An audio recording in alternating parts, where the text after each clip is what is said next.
এখন হলো সুপারির সিজন, তাই বাবা আমাদের বাগান থেকে সব সুপারিগুলো পাড়িয়ে ফেললো। সুপারিগুলো দেখে মনে হয় কাঁচা, কিন্তু পুরো বতি হয়ে গেছে। আর বতি হলে একদম শক্ত হয়ে যায়, ভেতরে কোনো রকম জল জল থাকে না। আমাদের গ্রাম সাইডে সুপারির চাষটা একটু বেশি হয়। এখন যেহেতু সুপারির সিজন, তাই এর দামটাও কিন্তু বেশ ভালো চলছে, প্রায় 200-250 টাকা। আর এই সুপারিগুলো সিজার করেই কিন্তু বিক্রি করা হয়, তাহলে দামও ভালো দেয়।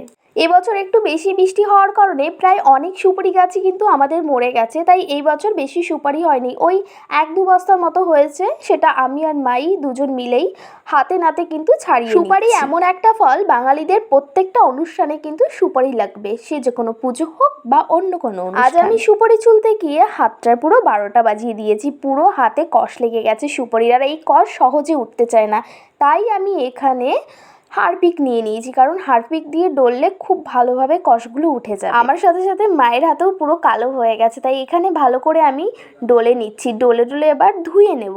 এই জল দিয়ে, নর্মাল জল দিয়ে ধুয়ে নিলে দেখো হাতটা একদম চকচকে হয়ে গেছে। তোমরা যখনই সুপারি চুলবে, যদি বাড়িতে হারপিক না থাকে, তাহলে লেবু কিংবা তেঁতুল পাতা হাতে ডলবে, তাহলে কিন্তু কষটা উঠে যাবে।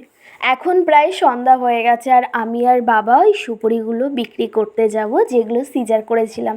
তাই ঝটপট করে রেডি হয়ে নিয়েছি। বাবা বাইরে থেকে তাড়া দিচ্ছে যে তাড়াতাড়ি কর, লেট হয়ে যাবে, এরপরে কিন্তু অনেক দাম কম পাবো। বাবা তাড়া খেয়ে ঝটপট করে রেডি হয়ে সুপারির বস্তাটা তাড়াহুড়ো করে গাড়িতে তুললাম। বাজারে এসে দেখছি সুপারির রেট কিন্তু আজকে অনেক কম আছে। তো এখানে আজকে দাম ছিল তোমার 250 টাকা করে। এবার তোমরা ভেবে নাও যে ক টাকা হতে পারে। আমাদের 5 কেজি 800-র মতো হয়েছে, 100-র দাম দেয়নি, মানে 5 কেজি 700-র দাম দিয়েছে। এই দেখো মোট হলো এ কয় টাকা হয়েছে। বাবাকে আমি বলেছি যে তোমার আমার কিন্তু 50। তারপর আমি আর বাবা বাড়ি চলে এলাম।